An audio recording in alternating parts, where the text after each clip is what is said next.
Hello. Hopefully we are live.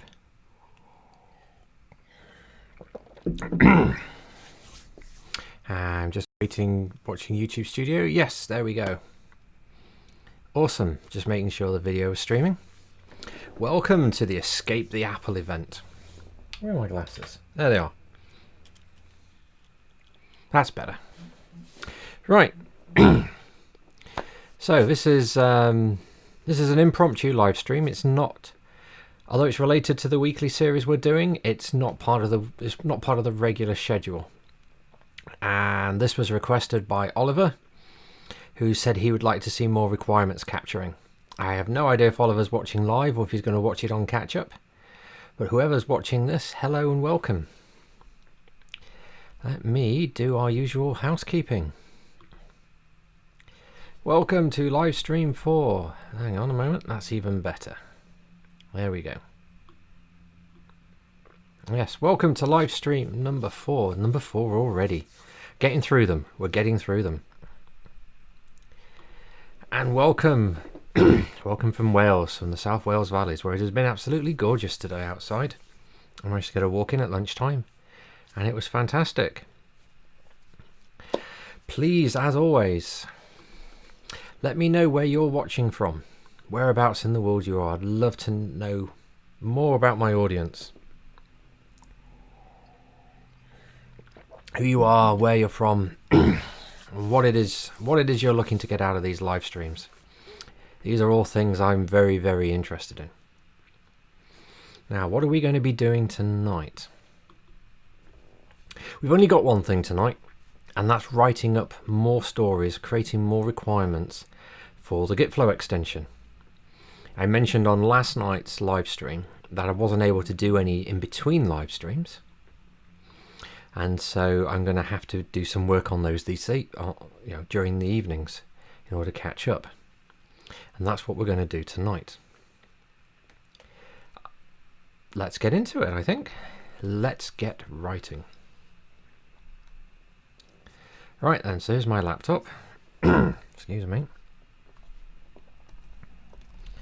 Right then, actually I can just fire up VS Code and it will open the workspace we were used to, where yesterday we were creating some skeleton commands. So Steve, if you get to watch this, yesterday's live stream showed me preparing the skeleton commands for the Golang tool we're building, a CLI we're building in Go. You want to watch yesterday's for that, mate. All right. Today we're doing requirements, so I'm going to close this. We're going to go back to our requirements folder. So we're going to be splitting our time between 3 things. Which I need to set up. And I can never remember what those is. Hubflow, there we go. So what I'm going to do now is remind myself how I ran this. There we go. So, shell history. A great way to act as an aid memoir for you to remember how to run certain commands. So I want to make sure that I can run the compiler that compiles the requirements documents into a single file. Still working, that's good. I haven't changed the code since this live stream 2 weeks ago. Actually, it was only last week, wasn't it? So the few bugs we spotted in the temporary tool I've knocked up have not been addressed. Copy path. Fire up Chrome. And it actually already has that there. So here's our requirements document, exactly where we left it Monday last week.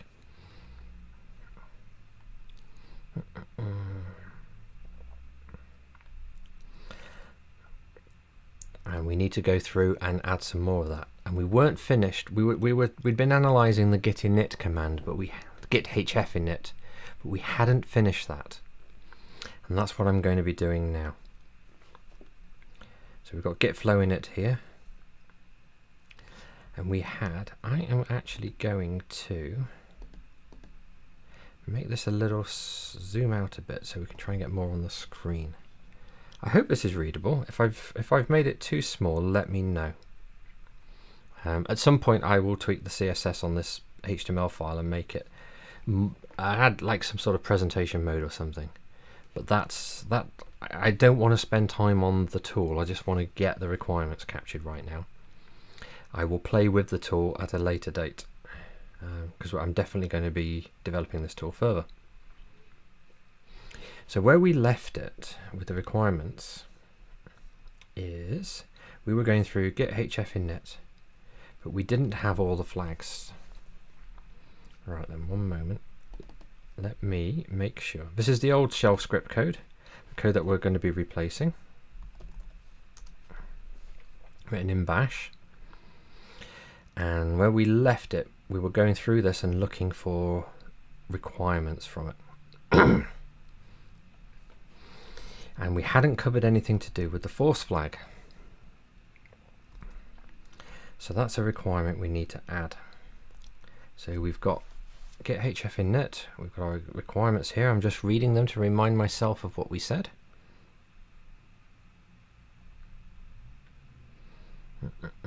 We've got the non-interactive flow, we've got the interactive flow, and the two of those are very similar. And here we were talking about introducing different language to how we currently do. So instead of saying branch.master, we would say branch.production. And instead in branch.develop, and the config settings, we would say branch.integration, which is a more accurate representation of what those branches are meant to be. Using the actual de facto default branch names, I think makes Gitflow a little harder to understand, weirdly. But this is why we introduced the backwards compatibility requirements.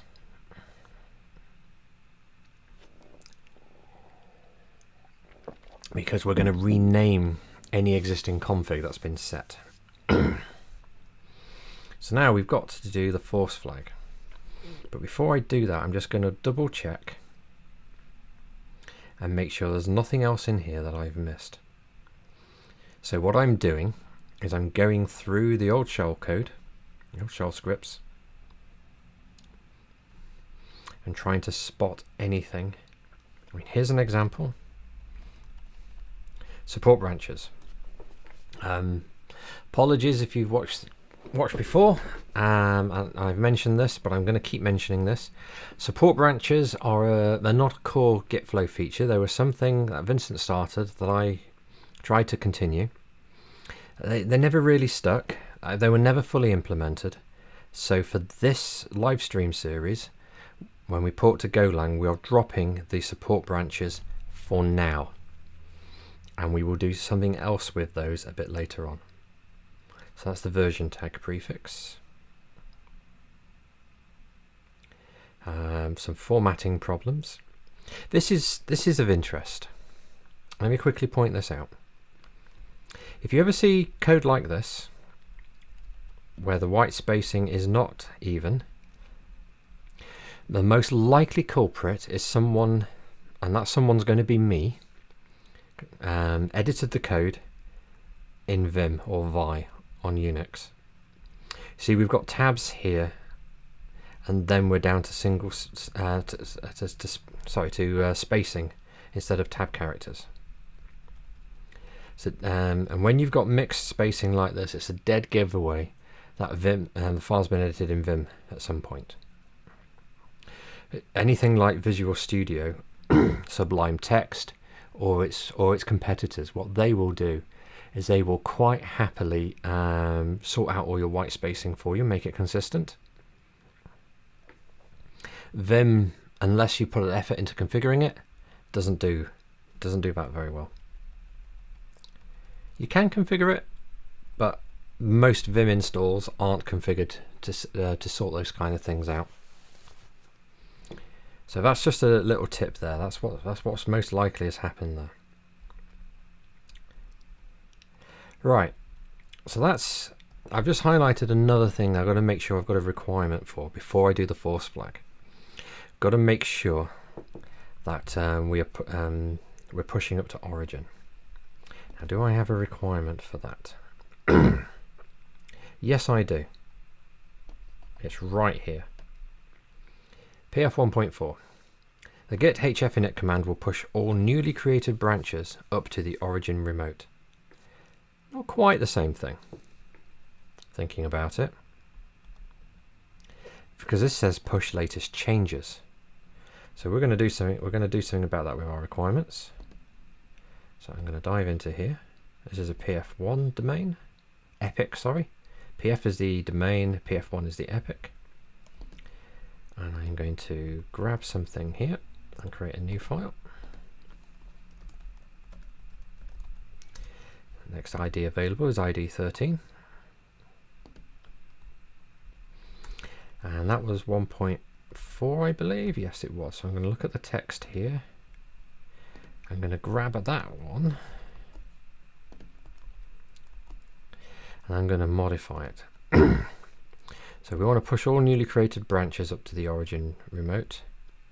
Do we want to do this? Before I actually write this requirement, I'm questioning whether the code here is doing the right thing. Pushing branches is fine.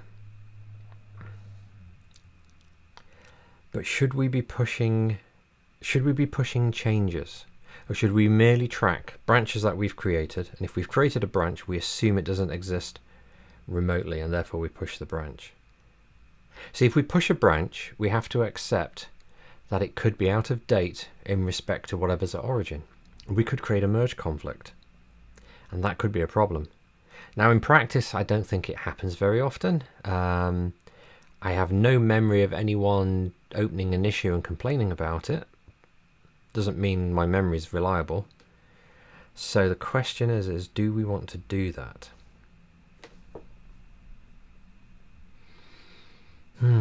Let's see what it does. Let's read that code. It's going to be in this file, which again needs changing into shell script. Unix has more than one shell script, but unfortunately VS Code doesn't know about that. And we are looking for, sorry, wrong file. We are looking for this. Control F, Control V. There we go. Right. So that's our symbol and our function. So all it does is push the current branch. Make sure it's remote tracked. And make sure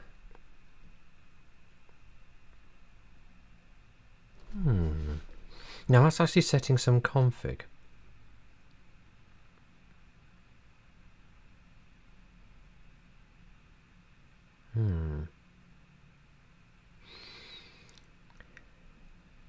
Sets the origin and tells us where we're merging from.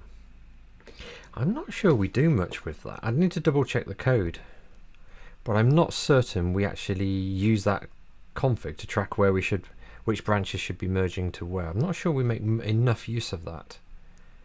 That may be one of those things where I'd started to tidy up the code and never saw it through. So I am not sure about that.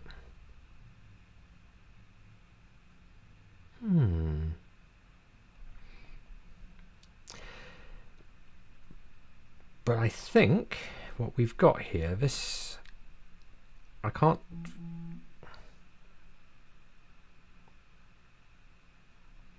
one moment, I have an email that I need to have a look at.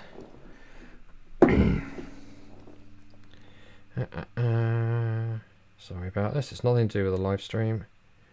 These things happen.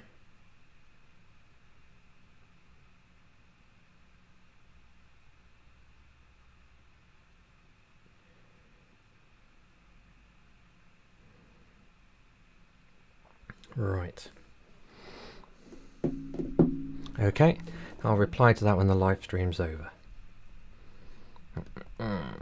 I sold the last of my Canon gear on eBay at the weekend. It's arrived with the person who's just bought the camera body was the last thing to go. It's arrived today safely, which is good. But the person who's bought it's got a query that I need to answer. But I'll go back to that later.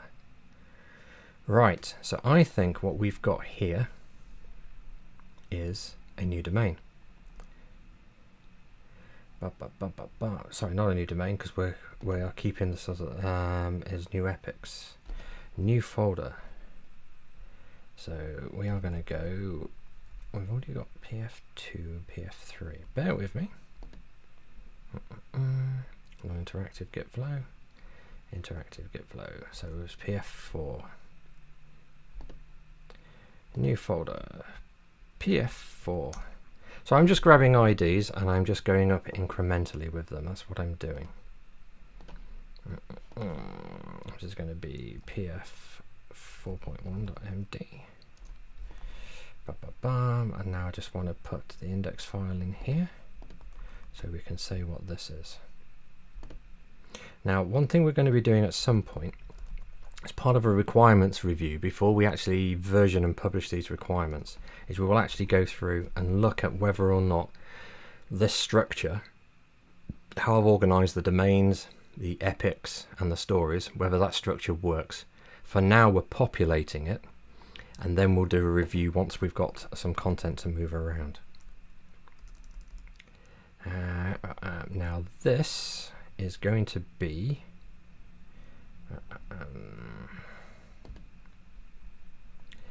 this is the what we need to do. Come on, shell script. Let me make sure it stays open. I'm pretty certain. No, it's not merged. All right, so we are going to look at GetHF Push. What I'm looking for is an existing command that does the same thing as what GetHF init does at the end. Because what we'll do is make the requirement simply do that. So push latest changes to origin. Okay, yeah. So what we can do with this requirement back for GetHF init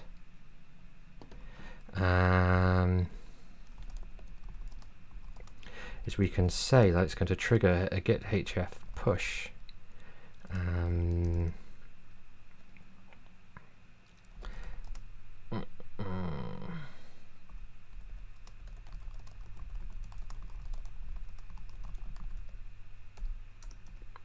We can do that.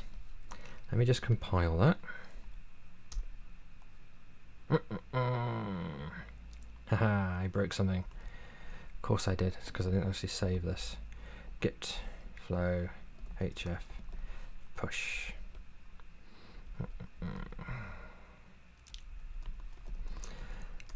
The Gitflow extension. Right. Nope, that's not what I want. I want that. Now this is where my glossary comes in. I want to make sure I'm using the right language. So developers, and we'll make that a reference. And to remind myself what the references are, I've actually got them in here. So this is glossary, this is just developer, right, okay. I am going to actually namespace these references in a future version of Story Tracker, but I haven't written that code yet.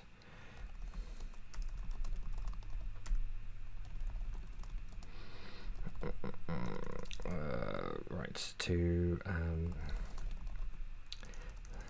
send changes from the local Git repo up to the, and again go back to the glossary.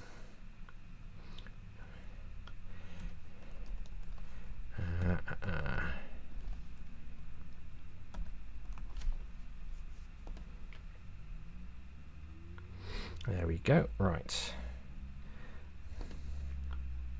that should be okay. So what we're saying here is we're introducing the epic, which is GetHF Push, Gitflow HF Push. We're saying that developers, who are in our glossary are the people using Gitflow, they need the ability to send their changes from their local Git repo up to the origin, which is the remote Git repo.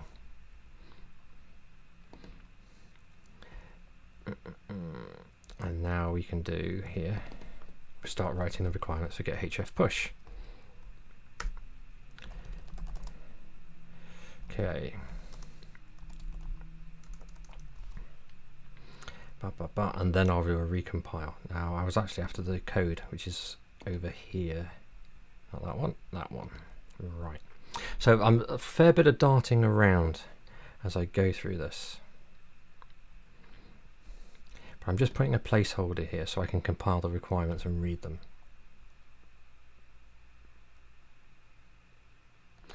Wait,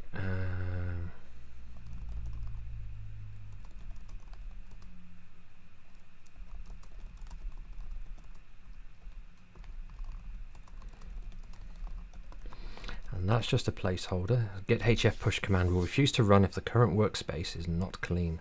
That obviously doesn't mean anything to most people. That needs explaining. But it's just a placeholder, so hopefully this time it will all compile. Yes, it has. I can go back here. Excuse me. And now PF 1.13. The GetHF init command will trigger a GetHF push when all local branches have been created. We've got that in there, and we now have started PF4 Gitflow HF push. And I'm going to come back to that later.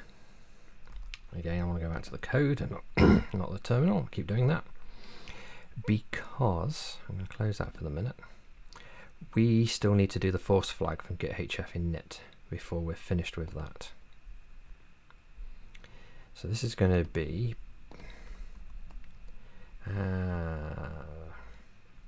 now first of all, before we can say we support a force flag, we probably need to put some requirements in that the force flag can override.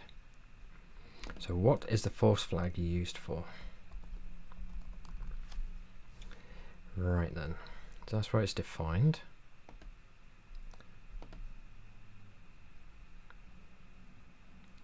Okay. So we need to write some requirements here around where the force flag is used. I should probably have two windows I can just tab between for the requirements and the code. That might make life a bit easier for me. Right. And again, we're just grabbing the latest available ID.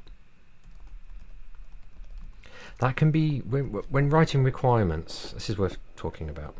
And let me pull up the actual requirements.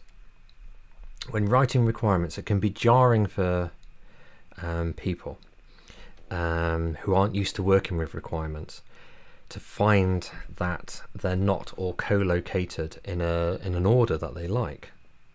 I'm just looking at the file there. But what we're doing here is it shouldn't matter if the order of things matter inside the epic.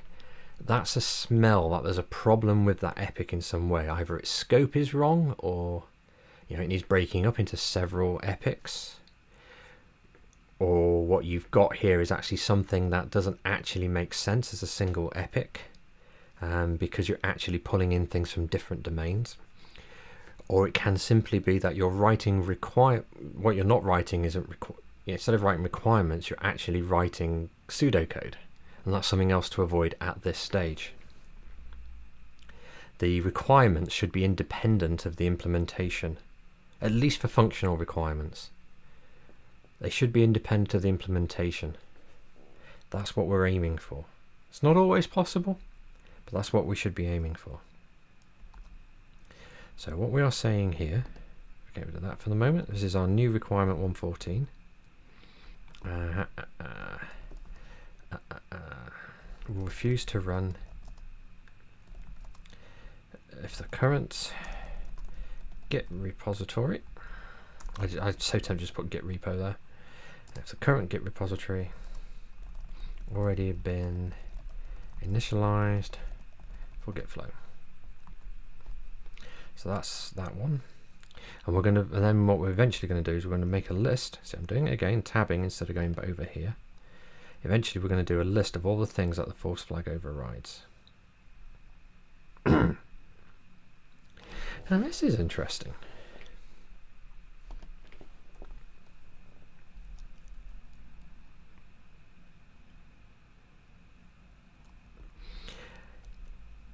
Not sure why the force flag is used there.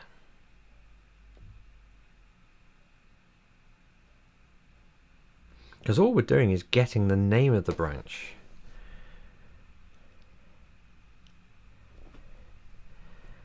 So I'm not sure why the code's structured like that.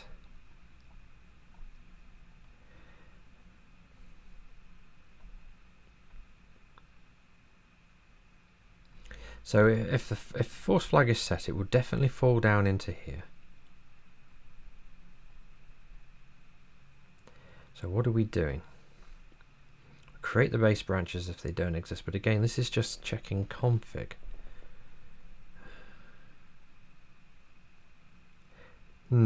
I think the code here is wrong. I think the code here is wrong. I think what the code should be doing here is we should be asking what branch, where a repo isn't already configured.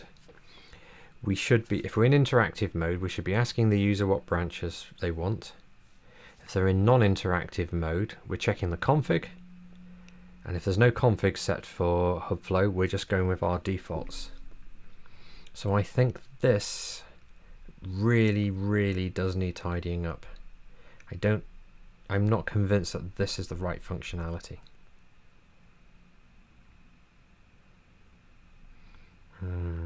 Let's see, it's trying to guess the production branch as well. That's interesting. I think we're just going to go with defaults for that, but we'll leave that for now. So where else do we use force? We do the same with the develop branch. And again, I think this code is wrong.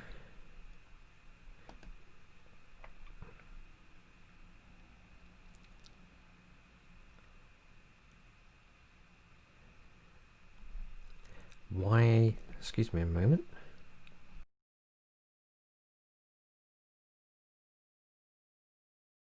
Right. So if the flag force is set, we echo a prompt, or we echo a message saying we want to ask for branch prefixes.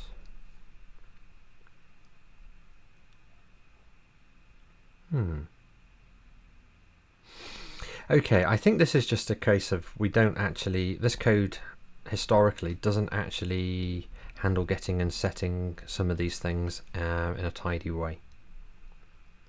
I mean, force seems to be used to force interactive mode, which I find strange. It can't be, no, it can't be. It's just printing out the, so it prints out the prompt. Yeah. Prints out the prompt, but doesn't necessarily ask. So it's just telling people what's happened. Excuse me.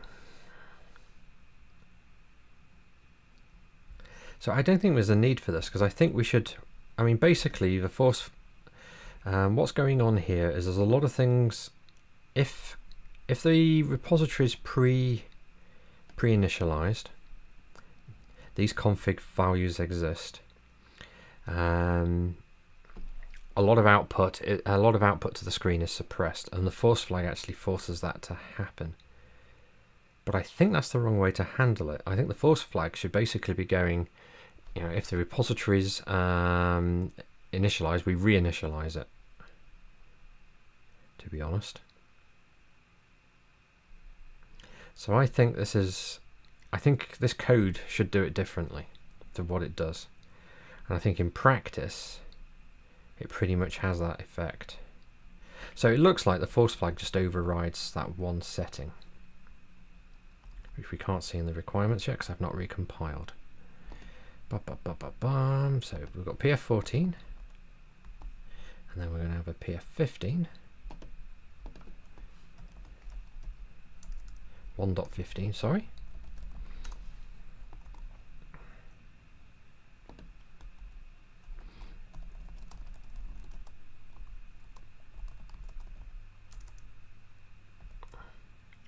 PF commands force flag will override PF 1.14. That's what we are saying.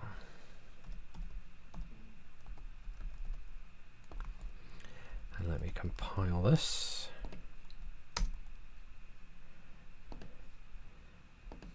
There we go. Right. That's better. So I'm feeling happier about this now.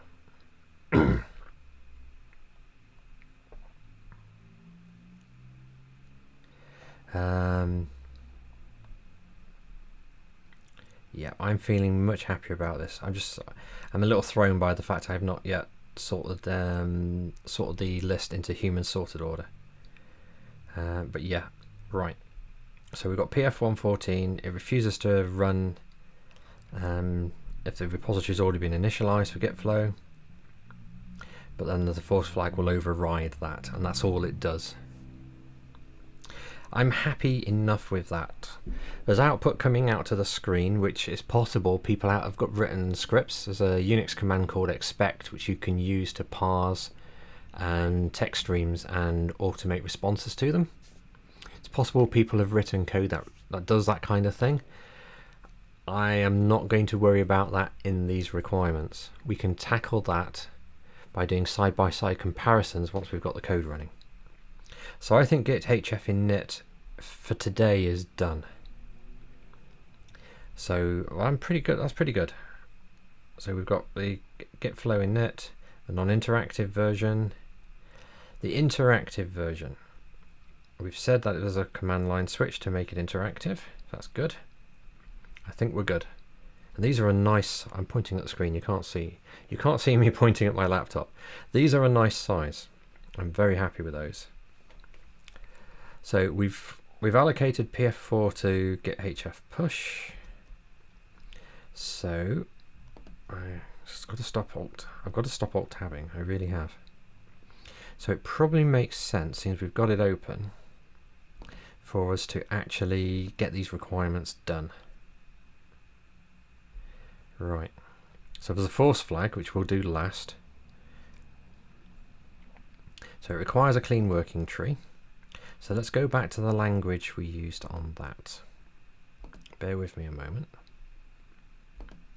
Let's close these down and open that one up. All right. Okay.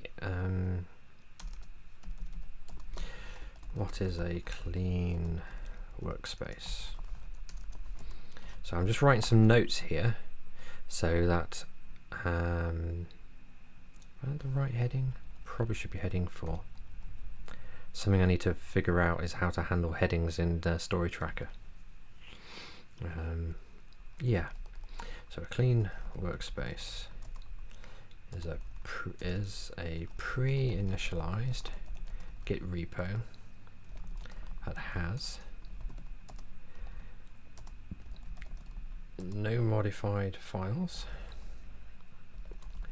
and no untracked files. That's what it means. At least that's what it should mean. Require a clean working tree. Let me find that code and double check.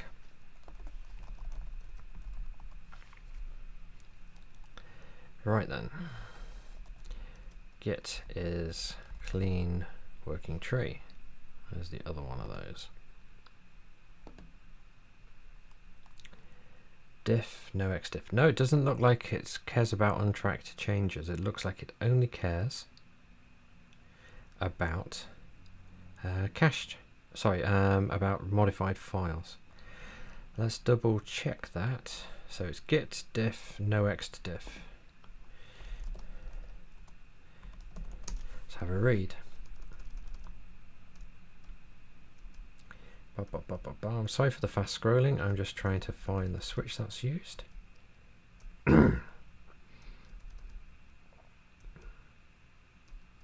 I could search the file. I like scrolling through these files.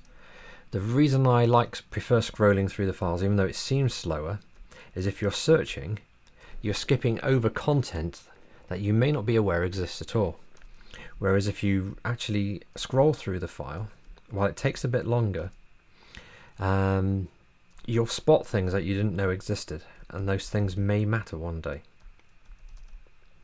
So that's why I don't search through files.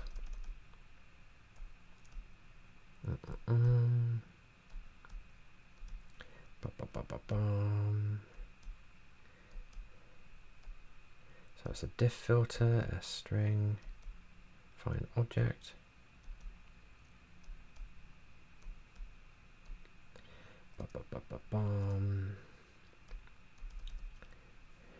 Just double check what I'm looking for. It's no X to diff. Of course, it's possible I've scrolled past it and not spotted it. There's X diff. Right.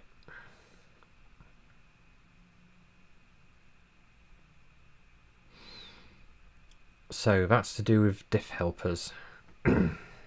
I've never used those with Git myself, but this explicitly disables it, tells it to ignore submodules, tells it to be quiet. Right, so there's no output to the screen with the diff basically. So that's just basically saying whether git diff would return anything. Now, I want to check to see whether or not that matters for not pending changes for other files. So what I'm going to do is I'm going to go into my Gitflow alt, which should be a Git repo. It is. Run master with nothing to commit. Right then.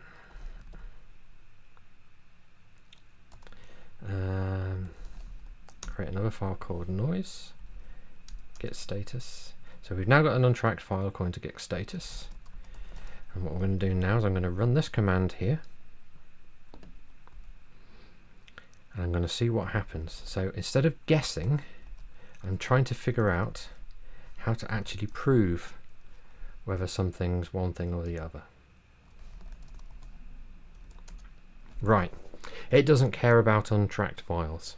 That command doesn't. It only cares about modified files. So for example, if I was to, so let's rm that. So if I was to edit the readme, just put a blank line at the top so there's a change. And now if I run that command, that's interesting. Even though I've modified the file, it still returns 0.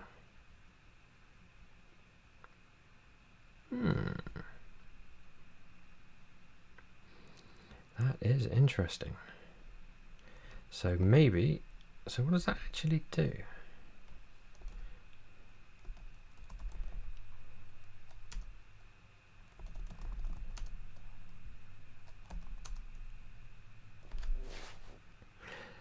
Something strange is going on, because this is a Git repo. I've just modified a file. And it's under Git source control, because there's a log for it. Did I not save that? I didn't save it. Let's try that. Right then, that's pebcac. Problem exists between keyboard and chair. So now if we do that, there we go. So that's tracked files. So what is this one doing?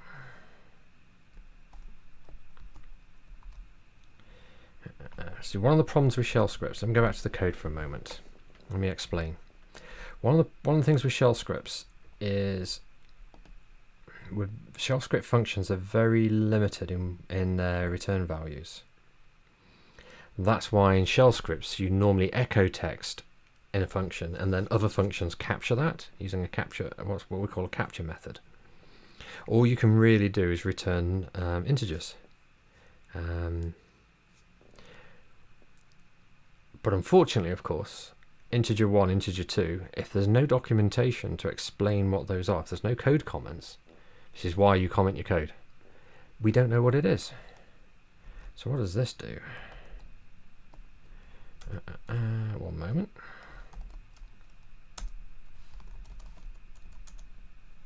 That returns a 0, so hang on. Check out readme. Touch the noise file again. Now let's run that. That doesn't do that. So get diff index. Compares a tree to the working tree or index. So compares the corresponding tracked files. So it looks like it's only caring about tracked files. And we're using the options cached. Cached is the main one I want to find.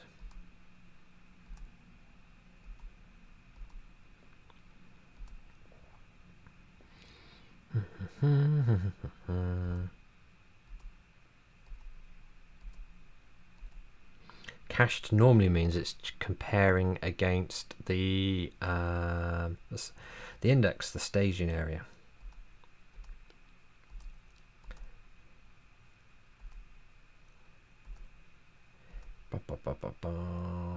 Let me find that just to double check. And I've gone, right, do not consider the on-disk file at all. So if we don't consider the on-disk file, what are we checking?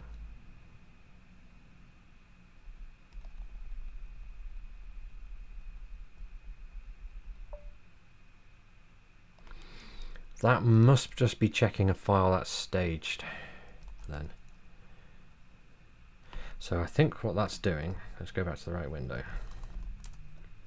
If I did a get add noise, get rid of noise again. It's clear we don't care about untracked files. Let me edit the README. Let me save it. And now if I run the command, it's not picked it up because we haven't committed it yet. Sorry, we haven't staged it yet. So if I add the README to the staging area, now run it. Let's put that into one command, save some typing. There we go, that's what it's doing. So we've got two commands there that are making, what they care about is whether we have tracked files that are modified but not staged, and tracked files, well, anything that's staged ready to be committed.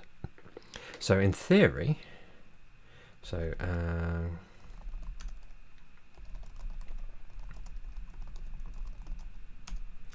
if we go back to this, we're almost clean.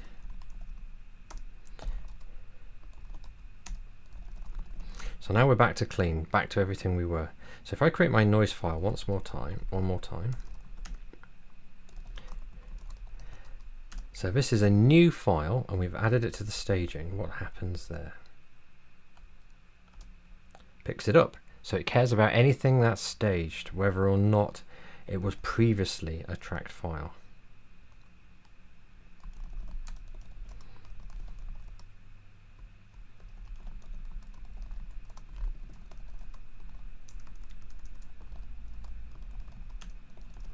There we go, cleaned it up. Okay, so that's useful. That's useful because we need to make sure our requirements are accurate.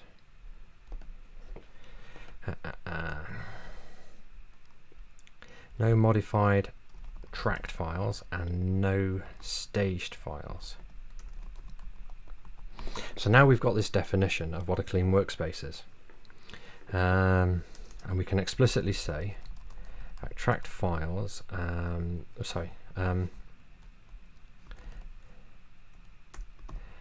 untracked files that are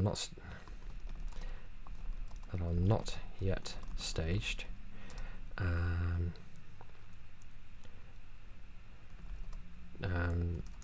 are ignored when we do this calculation.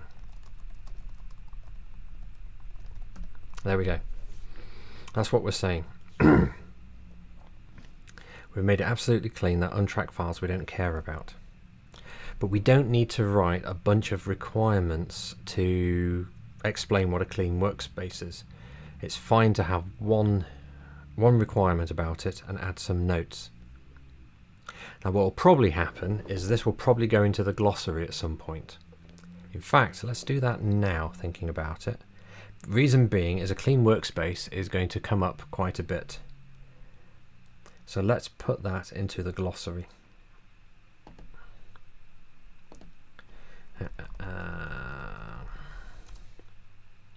We'll grab a name, type, and description is what we've got. Name, clean workspace, type, feature, description, and we'll put something there in a moment. And what I want to do is from here is grab that, dump it in here, and of course the headings don't match. I'm gonna have to make Story Tracker do auto heading reflow or something.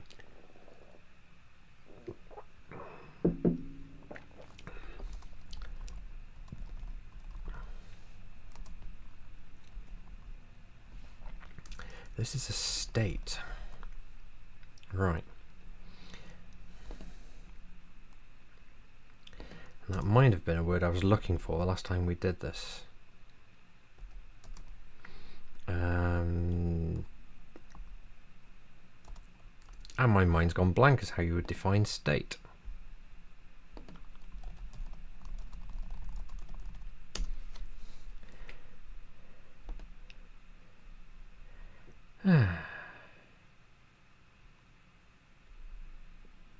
And while that is a accurate description from Wikipedia, it's not always the easiest one to write down. State.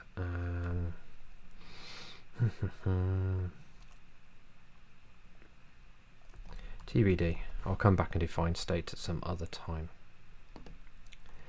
Right. A clean workspace is a Git repo with no modified tracked files and no staged files. Put that there, and I'll put that in quotes because YAML parsers seem to be getting stricter about text and sentences these days. So I'm going to build. Scroll back. At some point I should learn how to use the search stuff on a terminal to speed these kind of things up. Come on. It's up here somewhere. And it would help, of course, I was in the right folder.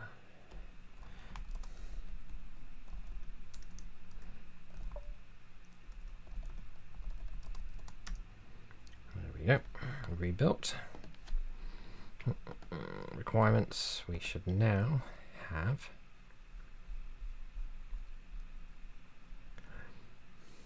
clean workspace as state. A clean workspace is a Git repo with no modified tracked files and no staged files. There we go. So we're updating our glossary as we go along. Very, very important. And I'm still alt-tabbing. Keep saying I'm not going to do it, and I keep doing it. Force of habit. So the GetHF Push command. So we're going to change this and now say GetHF command requires a clean workspace before it will run. Yes. Get rid of that. Recompile. Pop down here. Reload. Pop down here. So we're now saying that the command requires a clean workspace before it will run, and that's something that we can do. We can do with other commands that needs it. And we can put our reference in. And what I do is I've made it so my tool dumps all the references out into one place, so I can easily see what available references are available. So it's currently called clean workspace. So that's don't do that. Right. Turns out there is a markdown keyboard shortcut for strike through that I have accidentally hit, I have no idea what it is, and I bet you I couldn't find it if I wanted to. Right, so we reload that. And at the minute, these references aren't being converted, but they will be in a future version of Story Tracker. So that will allow us to click through and see exactly what we mean by a clean workspace. So this cross-referencing of requirements to Glossary and requirements to other requirements is a key thing for making sure that the requirements can be understood by somebody else who isn't the author. Right. So that's that done. Back to the code. So we are doing HF push. And this one is, you can see here the code, the language is quite nice. We fetch the latest changes, we merge them in, and then we push. That's what we do. So that's what we're going to do. So pf 4.2.md. So this is handy because this means this these requirements we're capturing here are going to get done nice and quick tonight.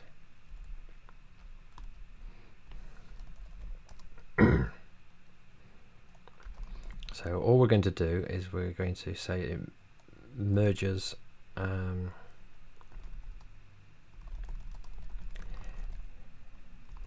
me just double check. Sorry. Let me just double check that. Yeah, we fetch it down. Command. We'll perform a GetHF update before attempting any push.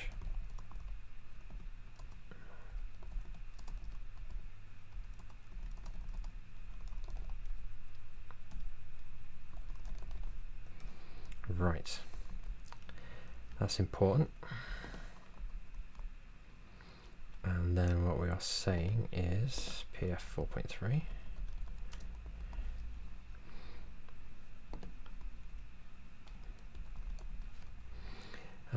we'll merge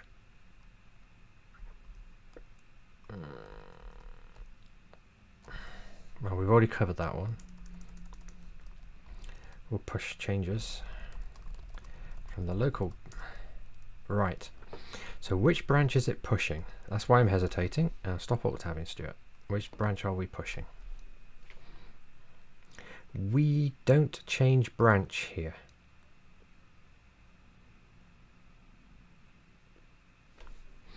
But this code, Gitflow push latest changes to origin, I'm almost certain does.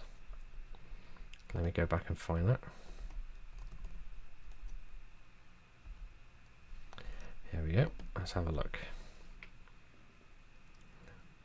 We push the current branch.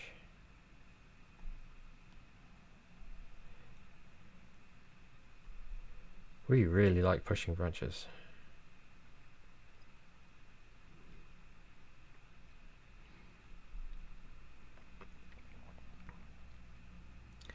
Right, so all we are doing is pushing the current branch. We're not trying to push anything else. So we don't push our develop. So I think the requirement I've just written is slightly inaccurate. Because if I go to the code for GetHF update for a moment.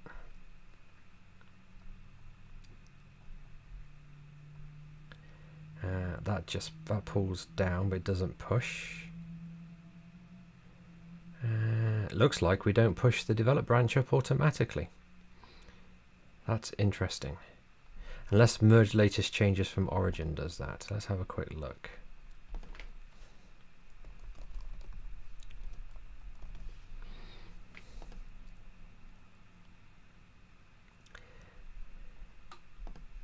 So he pulls the branch down.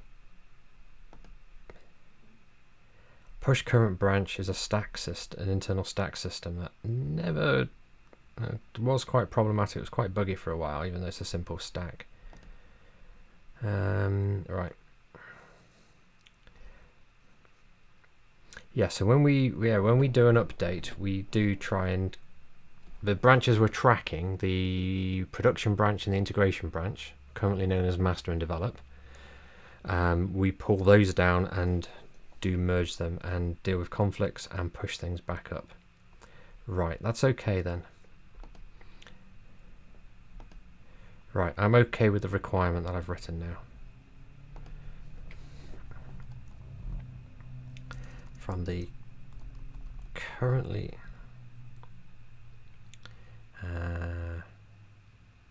push changes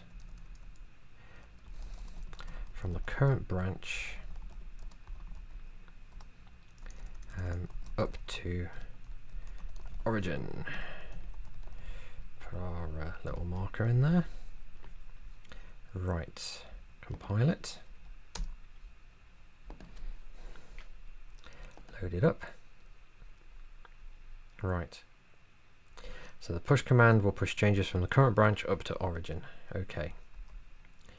And I'll keep alt tabbing. Stop doing that. Are there any more requirements? The only thing to do is the force flag. Now, we should be thinking about the new flag. Well, compared to this code base, anyways, it's new to this code base. The flag force with lease. That's what we should be thinking of. So let's have a quick look at that. You know what? I'm going to open a new tab.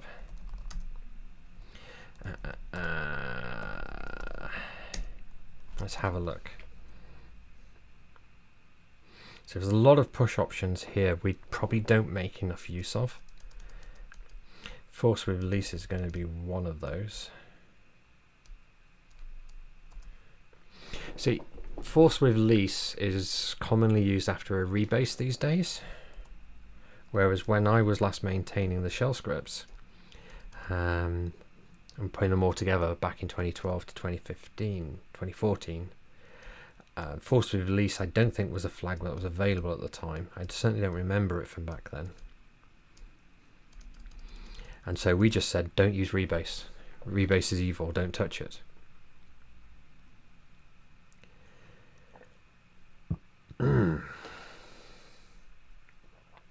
Right. Okay. So that leaves us with two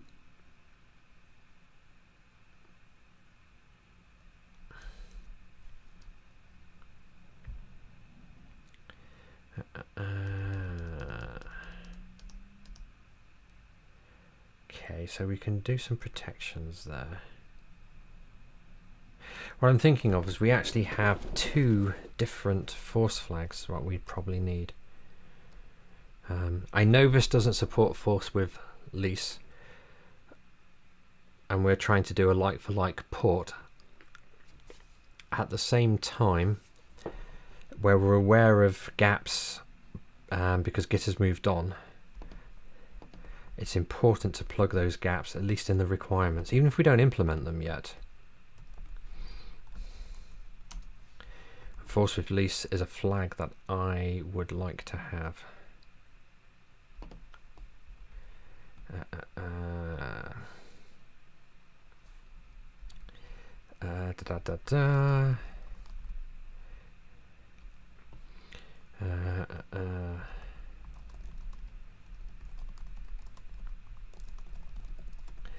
Through to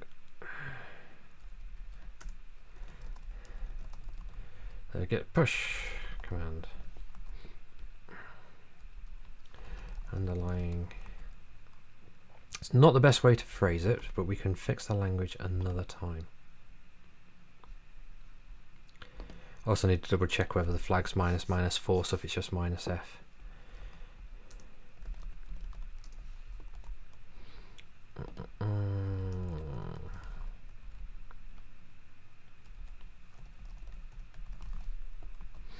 See, there's an argument that we should actually... I'm taking a step back for a moment. There's an argument that perhaps Gitflow should make it possible to take flags from the command, any arbitrary flags off the command line, and pass them through to the underlying Git command. The reason we don't at the minute is because we're running multiple git commands. So which command do the flags get passed through to? That's the question. That's something we need to think about. But I'm going to go with this for now. Let me compile. Wrong tab. Do that. And load it up. Right. Yes, so there we go. So we've got push minus minus force, which I need to check. That might just be minus F. I'm going to check that now. GetHF push, Boolean, force, false. So it supports both minus minus force or minus F by the looks of it.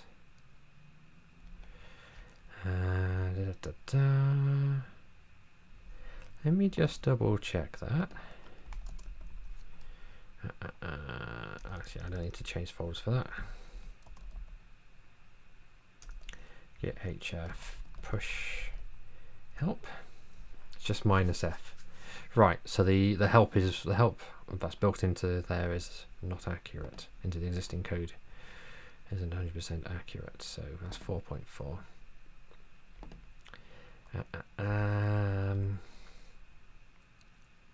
And I'm going to put this as part of the same requirement.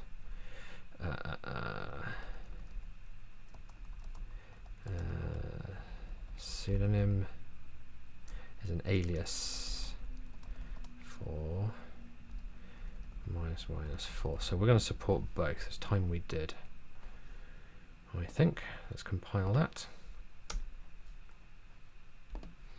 Load it back up. Right then. Right, that could be easier to read. Let me fix that now. GetHF push minus F is an alias for HF push minus minus force. I am actually going to turn that into two requirements. No, I'm not. It's ridiculous to make that. Well, you'd test it separately, wouldn't you? Two requirements. I'm gonna rename this as 4.6 and then new file pf 4.5. Chuck that in there. All right then, and then what we're gonna say is we're gonna do that. Tidy this up. It'll make sense in a moment. So what I'm doing is, because we'd have to write separate tests for minus force and minus F, I've decided to put them into separate requirements for now.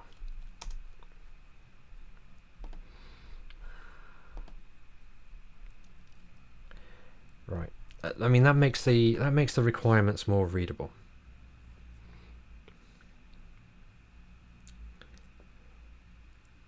At least in my opinion it does. I'm not going to create a short flag for force release for now. That's a new, I mean, that's new for us.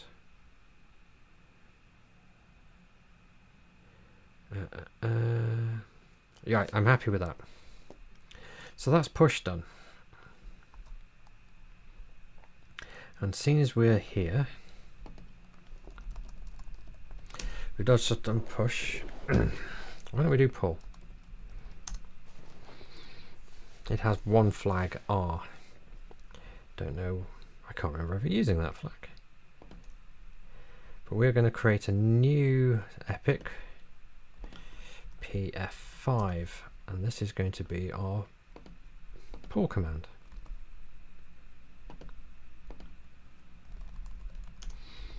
GetHF pull. Need the ability to retrieve changes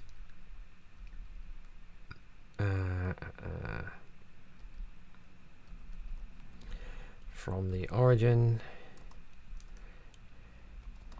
and merge them, because this is two separate steps, into the local Git repository. Right, so let's get HF pull, and willing to bet this is the case, so I'm going to chuck this in here. The pull command requires a clean workspace before it will run. It's almost certainly the case. Let's double check it. First time I've opened this, so shell script. There we go, requires a clean working tree. There we go. Ah, -r is the rebase command.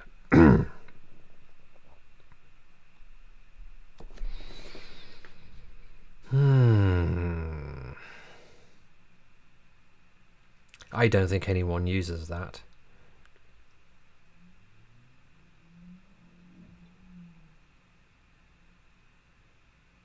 Because you wouldn't rebase against origin, you'd rebase against your local. I don't know. I don't personally use rebase, so maybe that does work.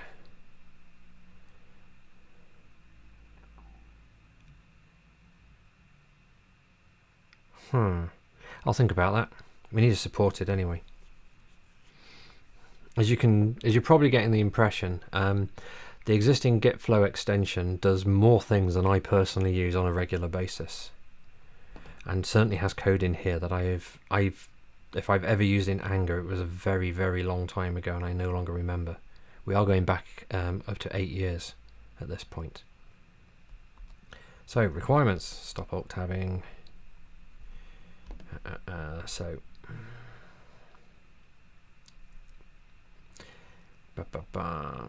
So this is the same thing here. Is we're going to do 4.2 and 5.2 are almost identical. So 4.2 says that. So we're going to grab it and we're going to chuck it in here.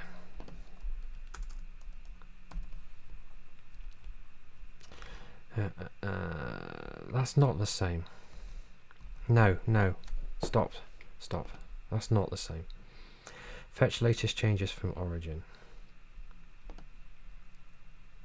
Yes, it does fetch the latest changes from origin, and then it merges it in. It fetches the latest change, but it doesn't merge in. It's very important. Pull command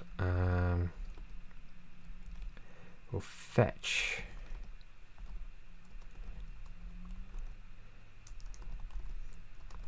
latest changes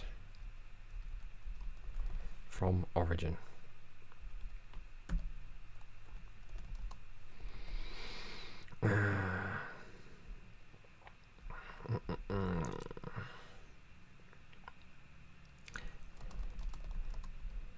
For the production branch.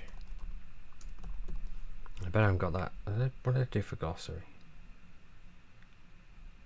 Right, I've not put these branch names into the glossary yet, so I'm going to be doing that in a moment. How did I not do that? Huh. New file. Production branch.md. Name. Production branch. Type. Technically it's an entity, it's data. Description. The production branch tracks code that has been packaged and released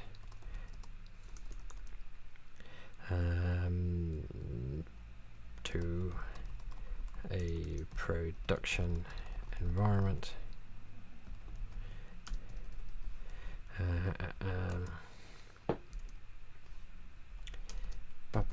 Stick some notes in here. Notes. The production branch is historically called the master branch. Stuck some notes in there, and we're going to do the integration branch as well. Integration. We could probably call it a feature. I'm going to call these features rather than entities. Not sure. feature feels a little better. I'm not sure that either term's brilliant. Integration branch. The integration branch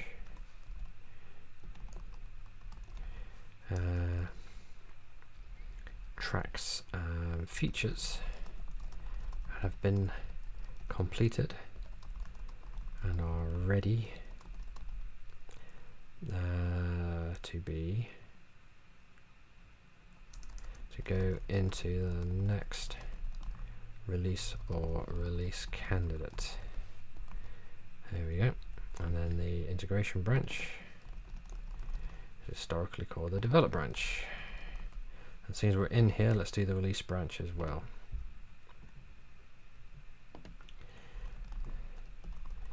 Branch.md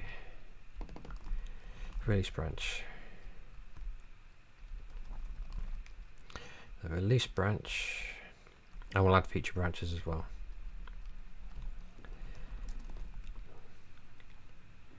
Holds the code.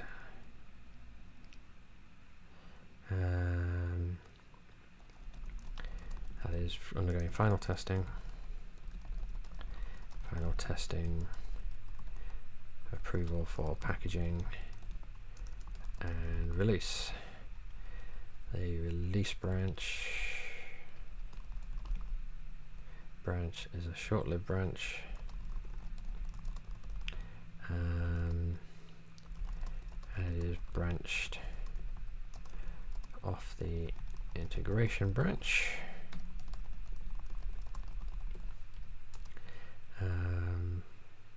On demand.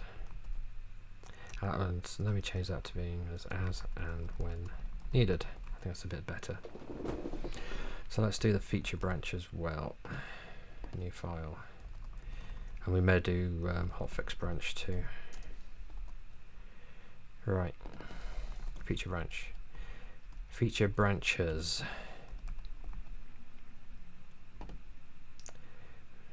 Let's use the plural to indicate that we expect more than one. So what I'm trying to do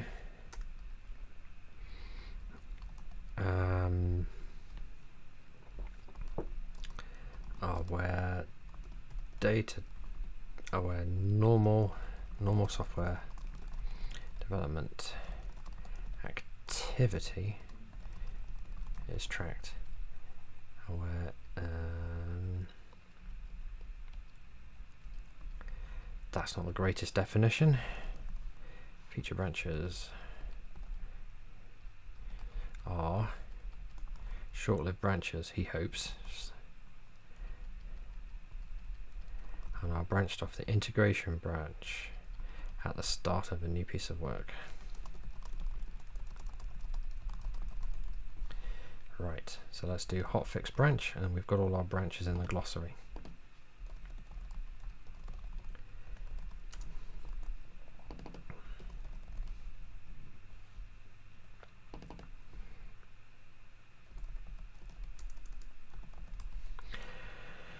This one should also be called branches.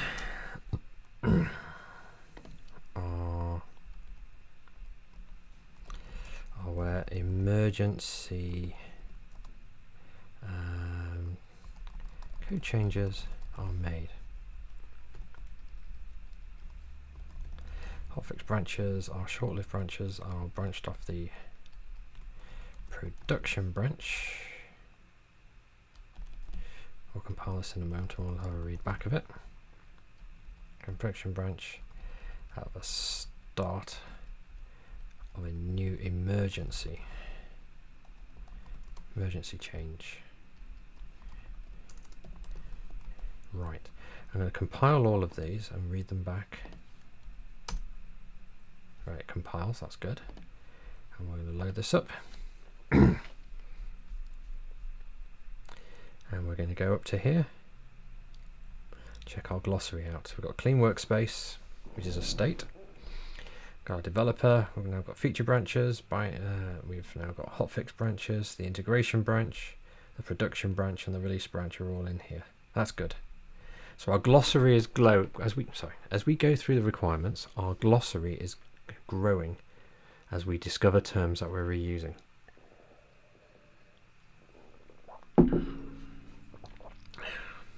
It's very useful. Right, so I'm happy with these glossary items. I can close these down. I don't need these for now. There's some tidying up going to be needed, I'm absolutely certain, but that's okay. So GetHF pull command will fetch the latest changes from the origins production branch. And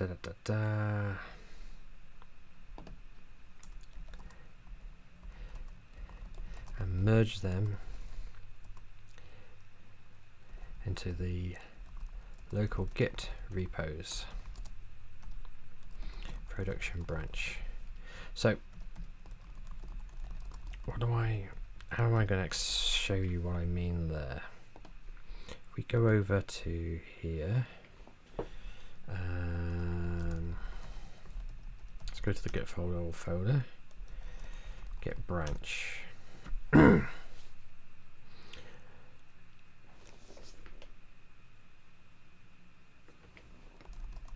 Is there GetHF update?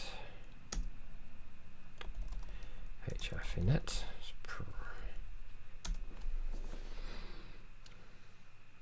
So your Git repo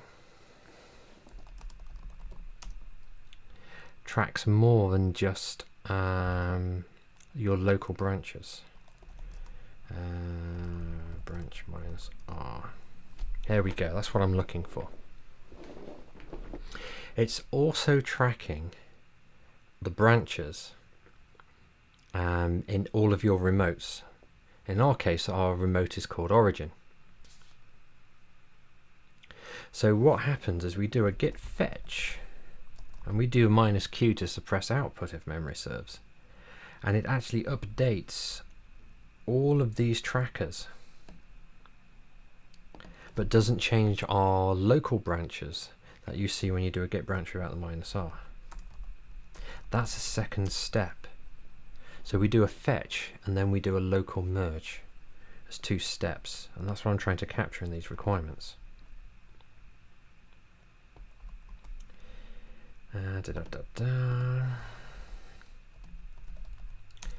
So we do that for the production branch, and we do that for the integration branch. So we grab master as in previous parlance, and we grab develop branch and pull them back.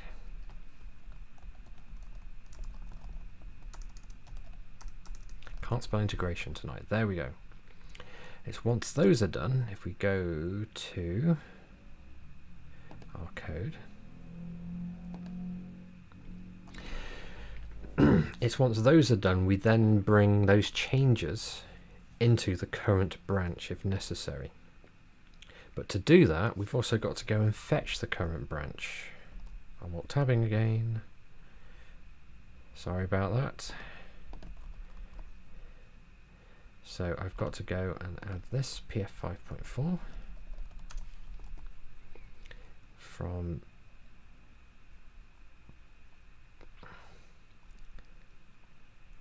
right. So what we're pulling down here is the I believe it's called the tracking branch. Let me just double check.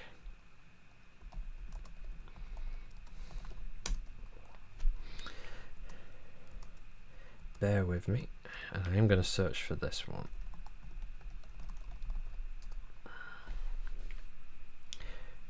Tracking reference. Aha.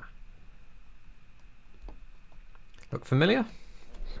We saw that being set earlier in the code when it's part of GetHF init. So that's worth knowing. That's one of the things. That this switch does. So that's something to remember. Right then. So we want to fetch the latest changes for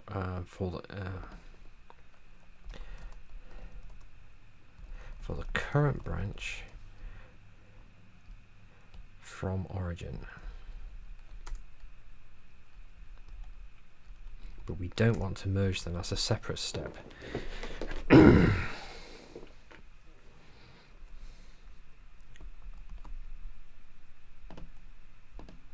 It's a separate step, and we want to make sure that captures a separate requirement.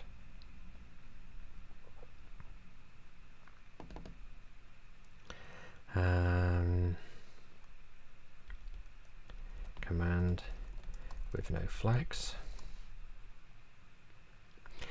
I wonder whether we need a default mode for these commands. So if you want to rebase all the time, it will do that. That's a change. That's not a current feature, but it'd be bloody handy. So you don't have to use -r all the time.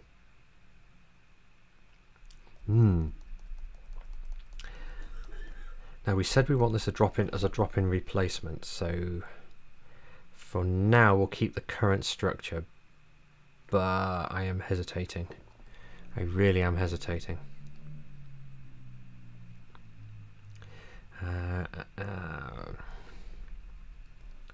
We'll merge the latest changes.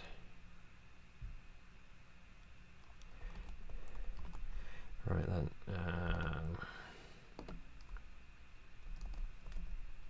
It's very tempting to actually try and improve on things. Pull -r command.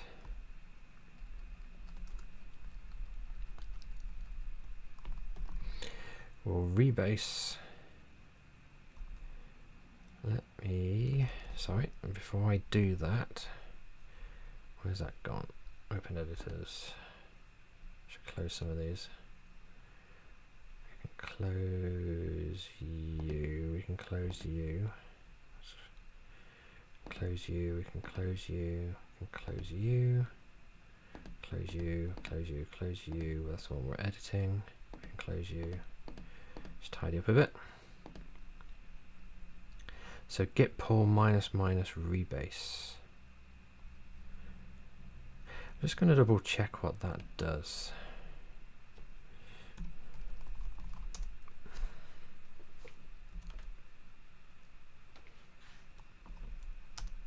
That's push. But we are working on git pull. So git help pull. Right.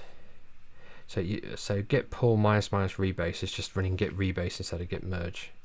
So I don't think we. Sorry. Let's go back to that one. We'll rebase the current branch against the latest changes from origin.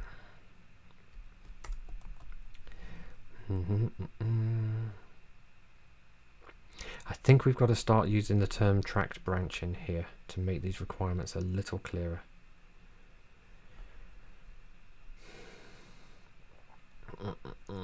Yes, I want to do something around that. We're going to call it a tracked branch for now. The terminology may not be 100% accurate.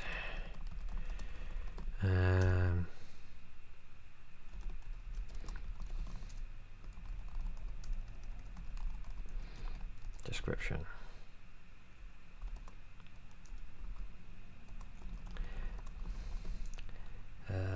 I'm going to call this the upstream branch. Yeah, let's do that.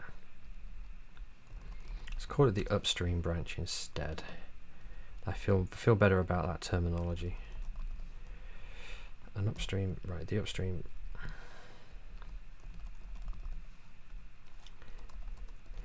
Is the branch at origin.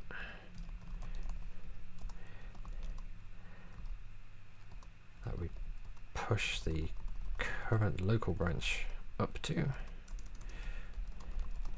and that we pull changes down from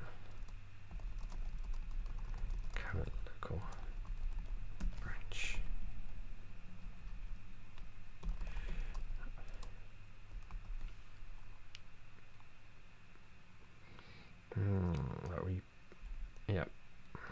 We pull and push changes, pull and push changes. Pull,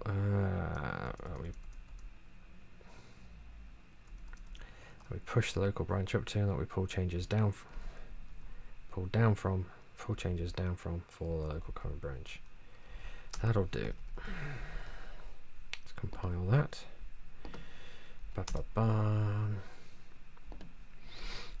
So yep, sometimes these things are definitely not the final definition. Upstream branch. An upstream branch is the branch at origin that we push the local branch up to, and that we pull changes down from for the local branch. A bit of a mouthful. I would like that to be cleaner, but I will come back and clean it up.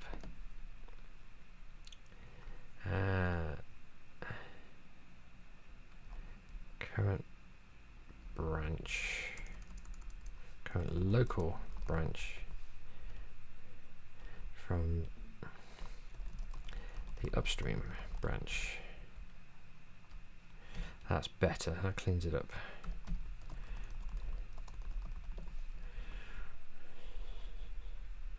So we're starting to clean up our requirements wording a bit there.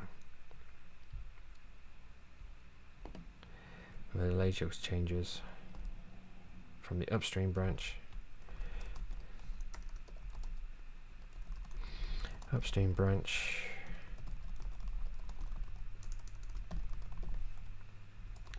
into the local branch.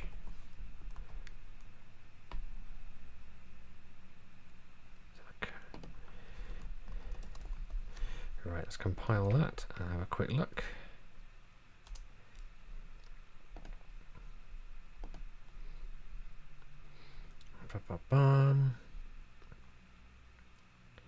Right then, so we are down here. Gitflow HF pull. Pull command requires a clean workspace for it will run. The command will fetch the latest changes from Origin's production branch and merge them into the... We can tidy that up now. Now we've got this concept of the upstream branch in our glossary, we can tidy these up. For the, yeah, so 5.4 and 5.5, sorry, let's tab to the right place. They definitely want cleaning up.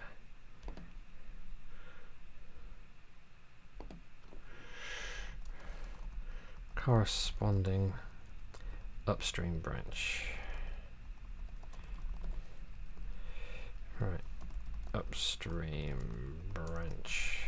There we go. Oh, where's 5.5? Ha! I missed out 5.5. I'm just going to rename these.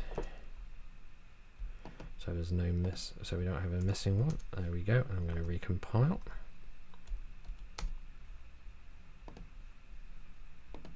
There we go. So we've tidied up 5.4 and we'll fetch the latest changes for the current branch from the corresponding upstream branch.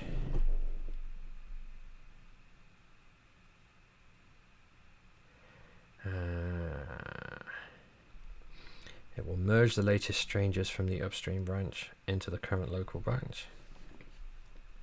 I'm going to put the word corresponding in there in 5.5.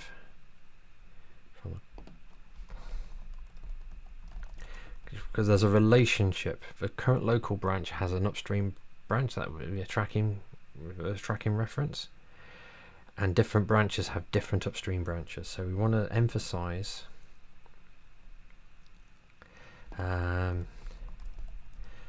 there is this relationship between the two, and the word corresponding in requirements is a normal way to do that. There may be clearer ways. I'm not going to pretend it's perfect, but that is one thing we can do. Now, out of curiosity, I'm just going to see if the Apple event is finally over. Because I said I would stream until the Apple event is over.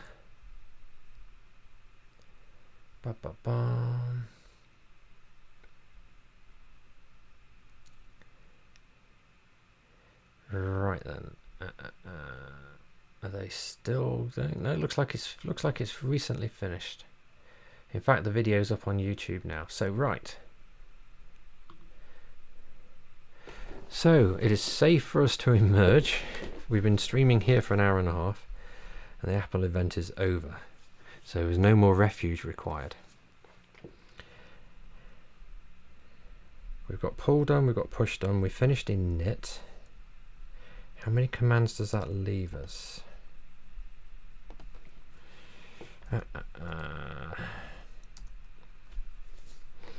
We've got the big ones to do, which is feature, release, and hotfix.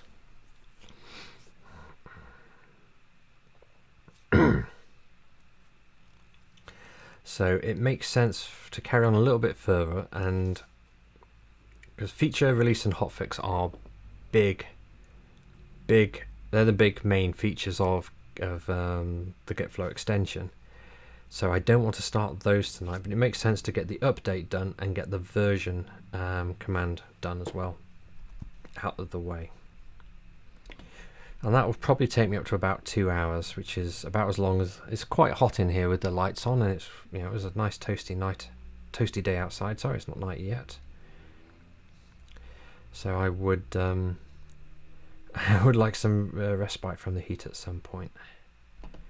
New file, PF6, new folder. Should have been a folder. Here's a thought.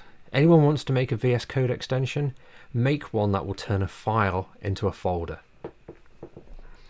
I don't know about you, but I do this all the time. Accidentally hit new file when I meant new folder. New folder, PF6. We'll grab that one index file. And this is going to be new file. Index.md, GetHF update. Needs the ability to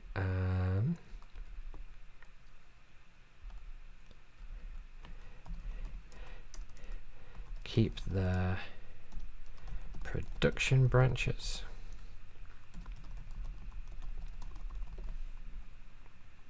It's not branches, there's only one, ever only one.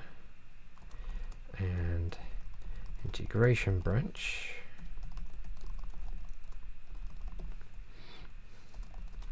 in sync with the corresponding branches on origin. On origin or at origin? At origin we're going to go for. So this is GetHF update. And as pull and push are basically very, very similar to update command, we can grab their requirements. We are going to go through the code again. So let me do that now. We've already got it open.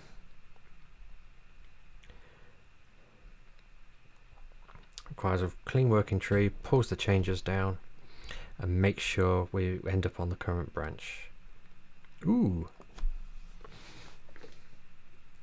Drop any branches that have, we've got a requirement here that anything that's deleted at origin, we drop here as well. That's good job I looked at the code, I would have missed that one.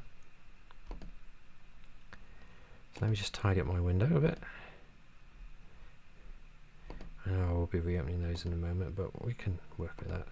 Right, there we go. So 5.2 is this. So even though update and pull clearly have shared functionality, we write the requirements as separate requirements because we're not concerned with the implementation. What we're concerned about is making sure we've got a catalogue of everything that should be done, so that we make sure we implement them and we make sure that we test them. That's why we do that. So let me just quickly compile this and see how we're doing. Reload. Gitflow HF update.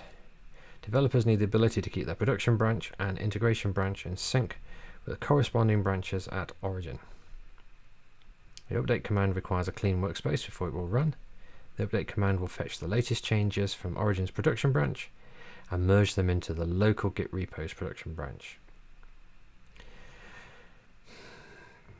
The HF update command will fetch the latest changes from Origin's integration branch and merge them into local Git repos integration branch. So far so good. And here we go again. Let's do 6.4. PF 6.4 command will remove any local branches that do not exist at origin. Now I'm going back to the code for that for a moment. It's a flag.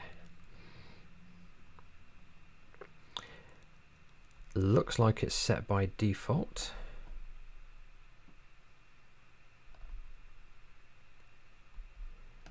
Let me look at the flags code. One moment.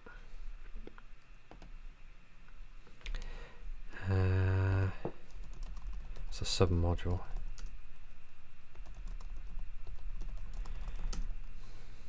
Let's pull that in. So now that should open. There we go. Set this to shell script.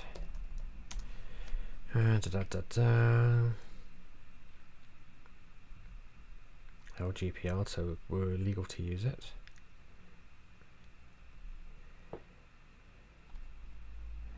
Right then. So what I'm doing here is I'm just trying to check what that true false thing meant. And I'm just hoping this code is structured well enough so that there actually is a defined boolean.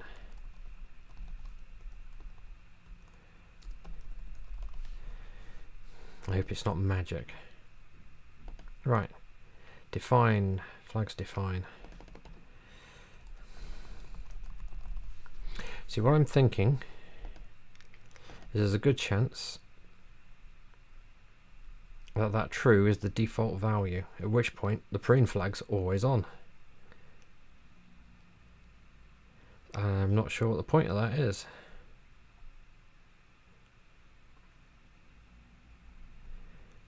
That's what I'm thinking, and I'm just double checking.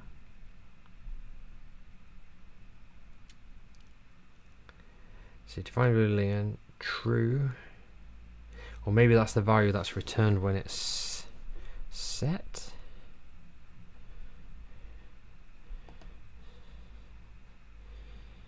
Let's have a look.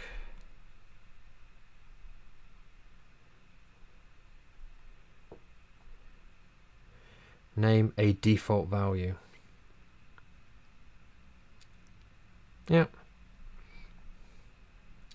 So it looks like the prune flag, sorry, wrong tab. It looks like this prune flag here is always on.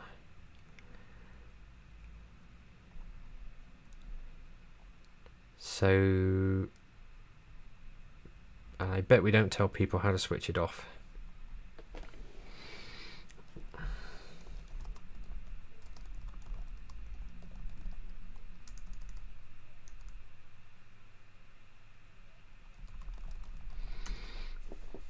Yeah, see, we don't tell people how to switch it off. So I bet nobody knows how to switch it off, and I bet no one does switch it off. So that's not too clever, in hindsight.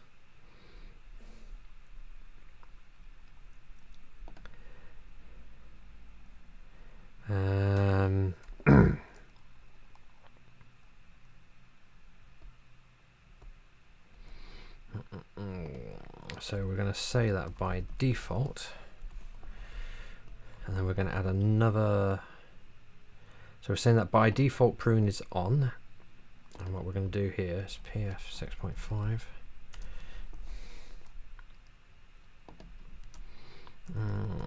I imagine we're going to call it minus minus no prune.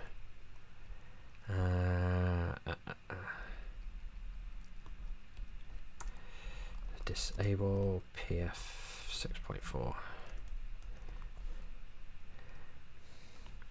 I don't know if it's called no prune. That's a good question, actually.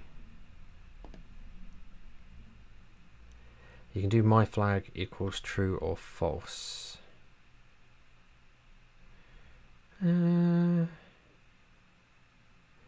Right.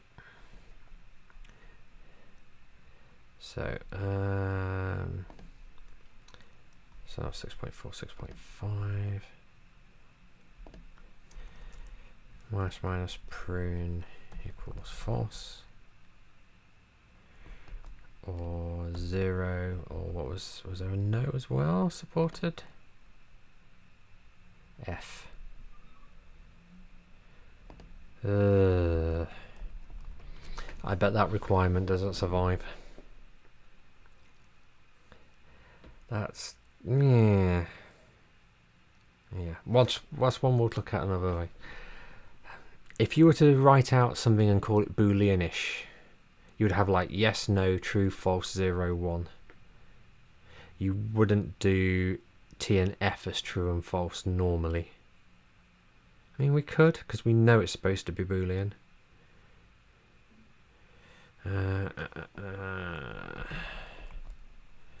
We need to do some requirements around Booleanish sometime.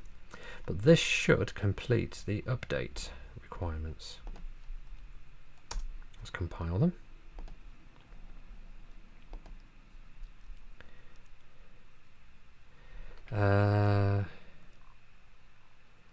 Right, so what I'm looking at here is 6.4 and PF 6.4 and PF 6.5. What I want to do is make sure that they make sense.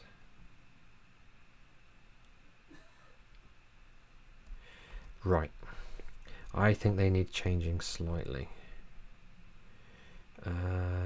So I think, because I can at the minute, I'm going to rename 6.5 to 6.6.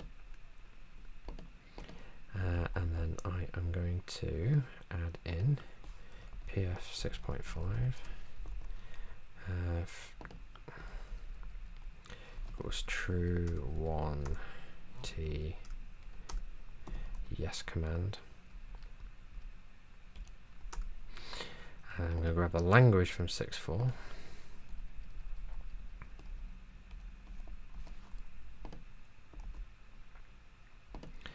And these probably need renumbering a bit. I'm just trying to make them read more sensibly. That's what I'm thinking of. It'll make sense in a moment. So at 6.4, that one is 6.5. Disable PSV 6.4, and then this one here. What I'm trying to do here, command will enable the minus minus prune equals yes flag. Right, what I'm trying to do here is sometimes it's easier to introduce the reader to a requirement by ordering the requirements. And that does contradict what I said earlier about if the order of the requirements matter, there's a problem. But in this case, there's always exceptions, and in this case we've got an exception. So we've now got update minus minus prune equals true, 1T yes command will remove any local branches that do not exist at origin. Update prune equals false, command will disable that feature, and by default the flag will be enabled. That's good. I'm happy with that. I'm really happy with that. That's a nice way to explain that. That's good. So I think in terms of what we're going to do tonight, that's update done. I don't want to do the feature, release and hotfix. They're huge. Each of those is a night's work on its own, even with having done one and then grabbing requirements and almost doing a copy and paste job. So we're going to do the requirements for version, and then after that I'm going to be calling it a night. So it's going to take me about 5 or 10 minutes to do that. So if anyone's watching live and they've got any questions about tonight's work I've been doing, or any questions about capturing requirements, analyzing requirements, this is your heads up to leave me a comment so I can react tonight. And if you're watching on catch up, please do feel free to leave comments and questions. I do my best to read them all and to respond to them. Right, so with that out of the way, let me grab GetHF versions code, which I imagine is really simple.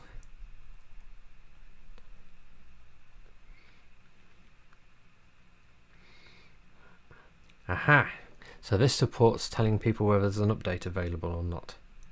Not quite as simple as I thought, but this is going to be PF7 for tonight.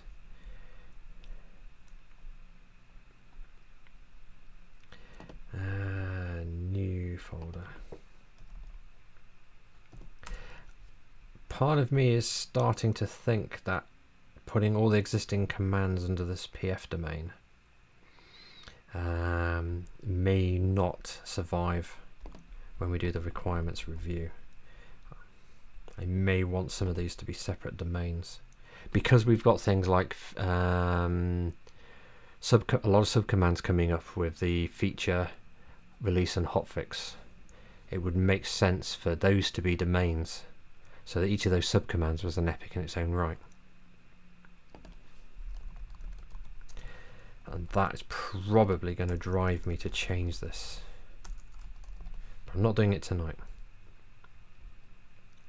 Okay, so developers need the ability to see which version of the Gitflow extension they are using and whether a new version is available. Ooh, the upgrade command. We could probably do the upgrade command tonight and get that done out of the way. So pf 7.1.md description.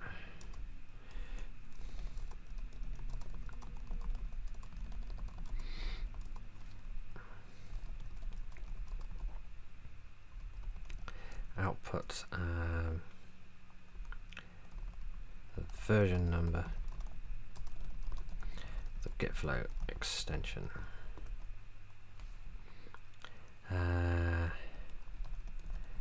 Gitflow extensions version number, that's more readable. It's more natural language, so that's good.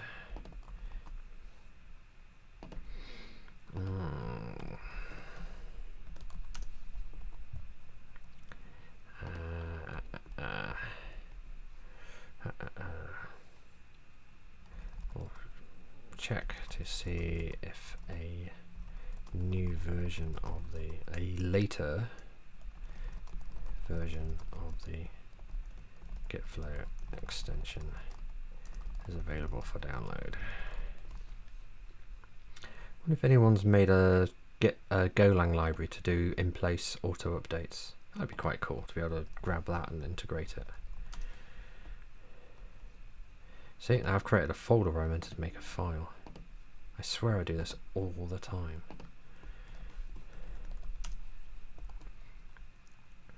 I'll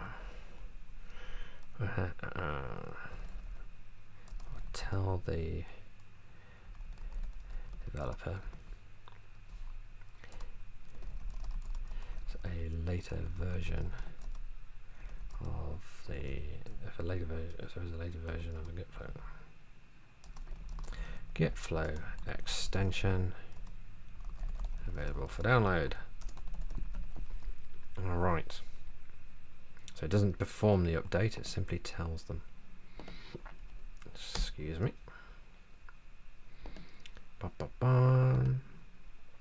So there we go. PF7 is coming along nicely.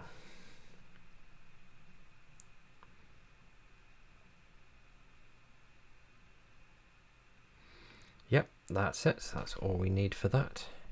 So we might as well do the upgrade command as well tonight. So it just leaves the big three, which I am kind of dreading having to do in a way because they are huge.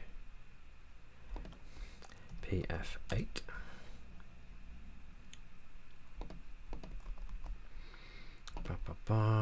New file, index.md, HF upgrade. Need the ability to upgrade to a later release of the Gitflow extension. So we know what it's going to do. It's going to do that check. So we can do that, 8.1.md, we can grab that, upgrade. Now we need to actually go and read the code, upgrade, and see what it does.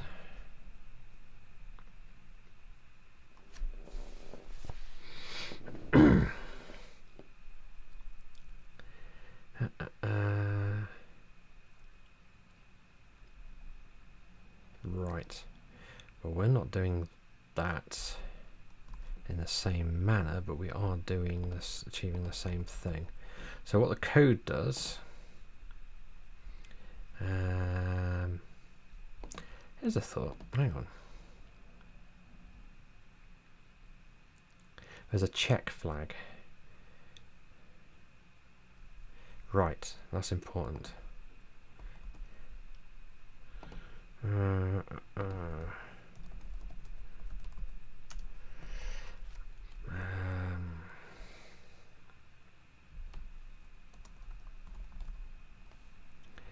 Minus check command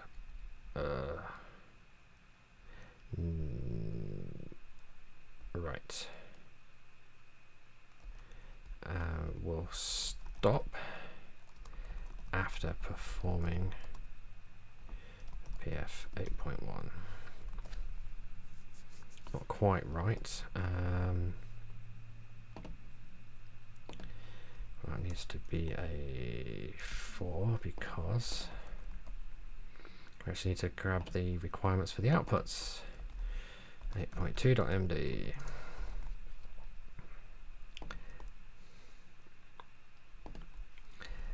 Tell the developer he's our user, or she is our user, or they are our user.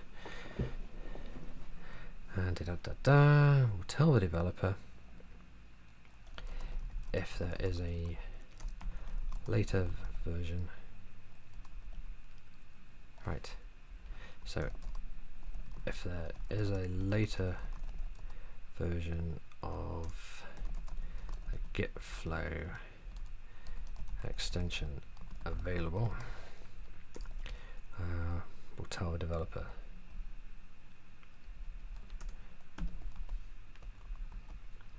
So this is a notice.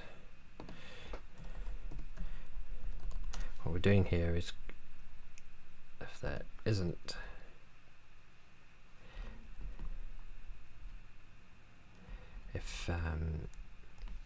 the developer is running the latest version of that. Right, okay, so we just put some 2 requirements in here about putting out notices. 8.1 to PF 8.3.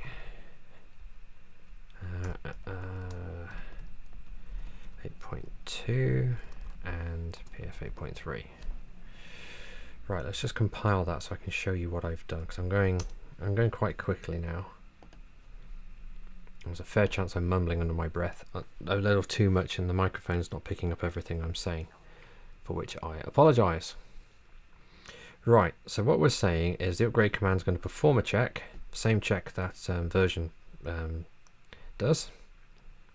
If there is a later version, it's going to tell the developer, That's the person who's using the extension. If the developer's already using the latest version, it's going to tell the developer that instead. And then the check command means we stop after we've performed those, after we've executed those requirements. So we don't actually perform the upgrade at that point. So now we want an 8.5.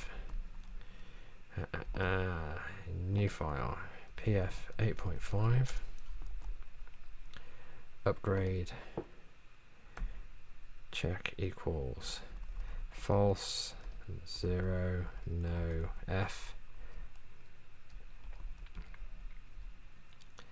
We'll download if a later version of the Gitflow extension is available. We'll download and install that later version. Okay, right. This is a great time to answer a question I've just been asked. So,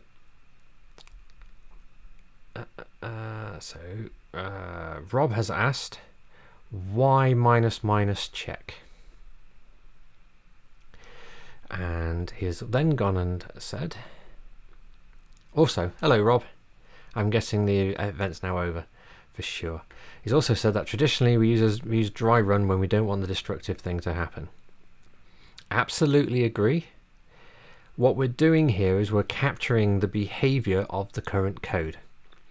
Because what I'm looking to do is to make the new extension a drop-in replacement for the existing shell scripts. That's my initial requirement. There's a fair chance that won't survive until the end. It won't survive as we implement things. I may well decide that the current code just has aged too badly, or I just disagree with it. But that's what I'm trying to do. That's what I'm trying to do. Thank you. And also, obviously, the lag's a lot shorter now, have you noticed on the comments? I think we are about 5 or 6 seconds lag now tops, which is great. So what I'm looking for here is adoption. I don't want to maintain the current shell scripts any longer.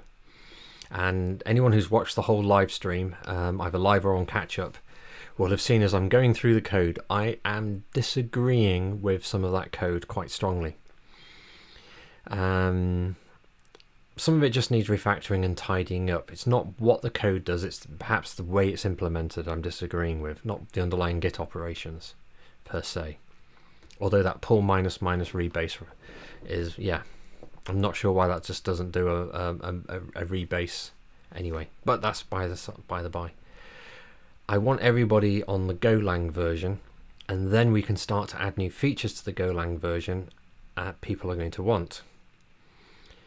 So adoption is key for me, and making it a drop-in replacement is, I think, really important to achieving that.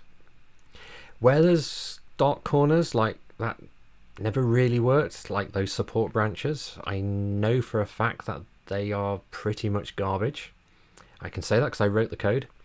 And also, there used to be a branch where I was making version 2 of the shell scripts, a 2.0 release, where those a lot more work had been done on those. My brain's gone. Had been done on the support branches, and I had to back that code got into the develop branch, and I had to back it all out a few years ago because it was causing hell for people. So dark corners like that, I feel confident about moving to one side and getting rid of, but as much as possible we're going to bring across, hopefully. Depends how good my go is, I guess. Right, just want to finish these requirements before I finish streaming. We've now been streaming for 2 hours, so that's a bit longer than the last couple of streams actually. Right, so we're going to download and install. Let me just compile these.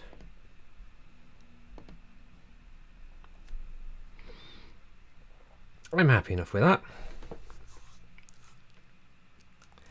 So you'll notice I'm not going into detail of like what happens if we can't download, what happens if we can't install. I don't think those necessarily need to be covered in the requirements at this point.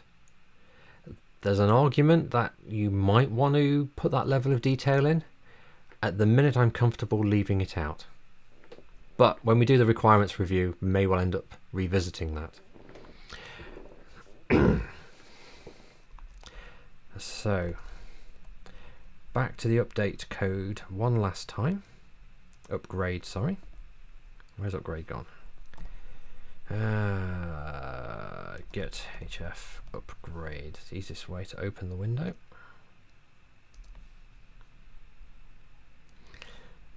So there's a check flag, there's no other flags. All this, I'm pointing at the screen, right at the screen you can't see. All this code that's now on the screen is unique to the old shell scripts where we have to clone the repo because there's multiple files to download. And then we have to run an install script. Because we're downloading one Golang binary and doing an in-place swap, we don't need to worry about that. So I think we're good. We've got quite a lot of requirements done tonight. So I'm just going to double check one more time. If I just run GetHF, we now have a first cut of requirements for init, a first cut of requirements for push, first cut of requirements for pull, and for update, and for version. And I've been careful to write the requirements and use the wording to hopefully imply, if someone else was developing this, to imply that there's a lot of shared functionality underneath between some of these commands. So I'm trying to make the language in the requirements consistent as a hint to whoever implements it, which is going to be me. But imagine I was writing requirements to give to you. If I make my requirements use consistent language, it allows me to guide that implementation, which I think is a good thing. Anyway, right. I think this is a good place for me to stop the requirements analysis for tonight. Let me just switch cameras. There we go. Yes, I'm gonna find a better place to put that microphone. The wider view, I think, is better than me being up on people like I've been in the past. But this is a bit cluttered, so this is going to need tidying up. Right. Thank you to everyone who has watched tonight. Thank you in advance to everybody who watches on catch up. If you've got any more questions about the requirements capture process, if there's anything I've done tonight, anything I've talked about tonight that you want more information on, or you've got feedback on, please leave a comment. If you've enjoyed the stream, please leave a like. Please remember to subscribe to the channel. That way you get notified. Oh, and ring that bell thing. That way there's a chance YouTube will notify you about the next time I go live. I'm not planning on doing any more impromptu streams this week. I think 2 a week is quite a lot for people to swallow. I don't expect everybody to sit through all of these after all.